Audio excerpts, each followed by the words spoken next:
నిన్న నర్సీపురం సభలో చంద్రబాబు నాయుడు గారు మాట్లాడుతూ ఉన్నప్పుడు అక్కడ రాము అనే ఒక రైతు పురుగుమందు తాగి ఆత్మహత్యా ప్రయత్నం చేయడం జరిగింది.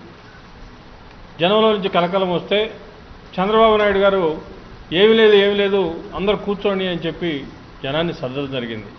అట్లాగే తెలుగుదేశం పార్టీకి సంబంధించినటువంటి పత్రికలు కానివ్వండి, వాళ్ళకు సంబంధించినటువంటి మీడియా కూడా దాన్ని చాలా తగ్గించి చూపడానికి ప్రయత్నం చేయడం జరిగింది. చంద్రబాబు నాయుడు గారు ఒక రైతు ఆత్మహత్య చేసుకుంటా ఉంటే చూస్తా కూర్చొని ఏమి లేదు అంటామంటే ఎంత దారుణమైనటువంటి విషయం అండి. వెంటనే అతనికి వైద్య సహాయం అందించడానికి ప్రయత్నం చేయాలి.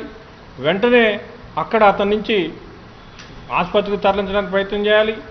అన్ని రకాల చర్యలు తీసుకోవాల్సినటువంటి చంద్రబాబు నాయుడు గారు ఏమి లేదు కూర్చోండి అన్నాడంటే రైతు అంటే ఎంత చిన్న చూపు ఉందండి.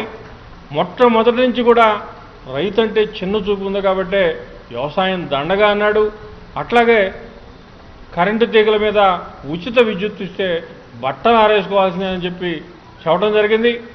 రైతులకి సంపూర్ణమైనటువంటి రుణమాఫీ చేస్తాను, డ్వాక్రా మహిళలకు సంపూర్ణమైనటువంటి రుణమాఫీ చేస్తానని చెప్పినటువంటి చంద్రబాబు నాయుడు గారు ఈరోజు డ్వాక్రా మహిళలకు ఇంతవరకు ఒక్క రూపాయి కూడా వేయలేదు. 87,000 కోట్ల రూపాయల వ్యవసాయ రుణాలుంటే దాంట్లో గడచిన సంవత్సరంలో 4,000 కోట్ల రూపాయల చిల్లర రుణమాఫీకి ఇచ్చాడు. ఈ సంవత్సరం 4,000 కోట్ల రూపాయల చిల్లర బడ్జెట్లో పెట్టాడు. అంటే ఈయన 8,000 కోట్ల రూపాయలు ఇస్తే వడ్డీయే 10,000 కోట్ల రూపాయలు పెరిగింది. 87,000 కోట్లదల్లా 97,000 కోట్లు అయింది. ఈయన ఇచ్చినటువంటి డబ్బులు వడ్డీకి కూడా సరిపోనటువంటి పరిస్థితుల్లో ఉంటే ఈయన రైతు రుణమాఫీ చేశాను అని చెప్పి ఆయన విజయోత్సవ సభలు జరుపుకుంటాడంట. రైతుకు రుణమాఫీ చేశానని చెప్పి సన్మానాలు చేసుకుంటారంట. రైతు రుణమాఫీ చేశామని చెప్పి వ్యవసాయ శాఖ మంత్రి శ్రీకాకుళం దగ్గర నుంచి విజయనగరం దగ్గర నుంచి మొత్తం రాయలసీమ దాకా యాత్రలు పెడతారంట, విజయయాత్రలు. ఏమి సాధించారనండి?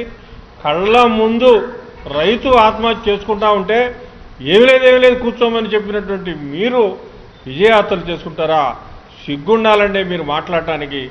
ఇంత దారుణంగా రైతాంగాన్ని మోసం చేసి రైతులను ఓట్లేపించుకొని రైతులు ఉసురు తీస్తూ ఉన్నారు మీరు. ఇక డ్వాక్రా మహిళల సంగతి అయితే ఎక్కడన్నా 4 మహిళలు కనపడితే సార్ ఎన్నికలప్పుడు మీరు డబ్బు కడతారేమో బ్యాంకుల్లో, మనమే వస్తున్నాం, ఎక్కడా ఏమీ చెల్లించొద్దు, మీరు మొత్తం అప్పులన్నీ మనమే తీరుస్తాం, పొరపాటులు కూడా మీరు డబ్బులు కట్టబాబండి అని చెప్పి 2 సంవత్సరాల నుంచి ఓదరగొట్టి అప్పు తీర్చుకుందాం అనుకున్నట్టు కూడా చంద్రబాబు నాయుడు వస్తున్నాడు కావాలా, ఆయన రద్దు చేస్తాడు కావాలా అని తీర్చకుండా వడ్డీలు పెరిగి డ్వాక్రా మహిళలంతా కూడా నిండా మునిగిపోతే ఇవాళ చంద్రబాబు నాయుడు గారు మాట్లాడతాడు అప్పు తెచ్చైనా సరే వడ్డీ తీరుతాడంట. ఎప్పుడు అలా వడ్డీలే విపరీతంగా పెరిగిపోయాను, అప్పు తెచ్చేది ఎప్పుడు తీర్చేది ఎప్పుడు? డ్వాక్రా మహిళల రుణాలన్నీ కూడా రద్దు చేస్తానన్నావు. ఈరోజేమో అప్పు తెచ్చైనా వడ్డీ తీరుస్తాడంట. అప్పు తెచ్చి వడ్డీ తీర్చేది ఏంటండి? నువ్వు చెప్పిన మాట ఏంది? ఓట్లు వేయించుకునేటప్పుడు ఏం ప్రచారం చేశావు? మహిళ కనపడితే చాలు డ్వాక్రా మహిళల రుణాలు రద్దు. ఆయన అంతే చెప్పాడు. ఈరోజు అధికారంలో ఉన్న మంత్రులు అదే చెప్పారు, ఎమ్మెల్యేలు అదే చెప్పారు, ఇంటింటికి తిరిగి చెప్పారు, ఫ్లెక్సీలు వేశారు. ఇంతకంటే మోసం ఏముందా? ప్రపంచ చరిత్రలోనే పెద్ద మోసం ఏదన్నా ఉంది అంటే చంద్రబాబు నాయుడు గారు ఇచ్చినటువంటి రైతు రుణమాఫీ, డ్వాక్రా రుణమాఫీ, చేనేత రుణమాఫీ తప్ప మరొకటి లేదు అని చెప్పి ఘంటాపదంగా చెప్పొచ్చు. ఈ రకంగా ప్రజలందరినీ కూడా మోసం చేశారు. కళ్ళెదుట రైతులు చచ్చిపోతా ఉంటే ఏమి లేదు కూర్చోమన్నారంటే ఎంత దారుణమైన విషయం మీరే అర్థం చేసుకోవాలని చెప్పి తెలియజేస్తా ఉన్నా. ముఖ్యమంత్రి గారు చేపట్టినటువంటి సభలోనే ఒక రైతన్న ఆత్మహత్య ప్రయత్నానికి యత్నం చేస్తే రైతన్న ఆరోగ్య పరిస్థితి ఎలా ఉంది, అసలు ఆ రైతు ఎందుకు ఆత్మహత్య చేసుకోబోయాడు అనే కారణాలు వెతకకుండా ఆ రైతు చనిపోతే నాకేమి, రైతు ఎలా పోతే నాకేమి అన్న చందాన అసలు అక్కడ ఏం జరగలేదు, మీరందరూ కూర్చోండి అని ముఖ్యమంత్రి అన్నారు అని అంటే ఎంతగా రైతుల పట్ల, రైతు కూలీల పట్ల చంద్రబాబు నాయుడు గారికి, తెలుగుదేశానికి ఒక నిబద్ధత ఉందో అర్థమవుతూ ఉంది. చంద్రబాబు నాయుడు గారు మొట్టమొదటి నుంచి కూడా మోసపూరిత వాగ్దానాలతోటి అన్నీ కూడా మాయమాటలు చెప్పి గద్దెనెక్కాడు. కనీసం ఈ సంవత్సర కాలంలో ఏ ఒక్క రోజు కూడా తను చేసినటువంటి వాగ్దానాల్లో ఏ ఒక్క వాగ్దానాన్ని కూడా అసలు అమలు చేయాలి అన్న చిత్తశుద్ధి ఎక్కడా కనపరచలేదు. రైతు రుణమాఫీ కానివ్వండి, డ్వాక్రా రుణమాఫీ కానివ్వండి, చేనేత రుణమాఫీ కానివ్వండి, ఏది కూడా వచ్చే నెలలో మేము సంబరాలు జరుపుకోబోతా ఉన్నామని చెప్పేసి ప్రకటనలు చేయటం చాలా హాస్యాస్పదం.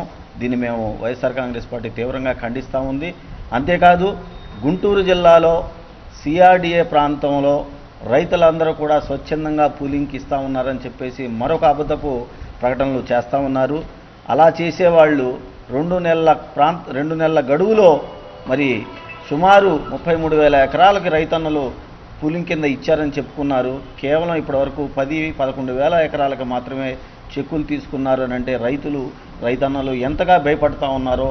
చంద్రబాబు నాయుడు గారు మమ్మల్ని ముంచుతాడు, మమ్మల్ని మాత్రం ఇబ్బందులు పెడతాడు, మా కష్టార్జితమైన భూములతోటి ఈ రియల్ ఎస్టేట్ వ్యాపారం చేయడానికి పూనుకున్నాడని చెప్పేసి అందరూ తెలుసుకొని న్యాయస్థానాన్ని ఆశ్రయించడం బిగిన్ చేశారు. కాబట్టి ఇప్పటికైనా చంద్రబాబు నాయుడు గారు వాస్తవానికి రావాలి, ఆయన చేసినటువంటి వాగ్దానాలని నిలబెట్టుకోవడానికి ప్రయత్నాలు చేయాలని చెప్పేసి ఈ సందర్భంగా తెలియజేసుకుంటాం.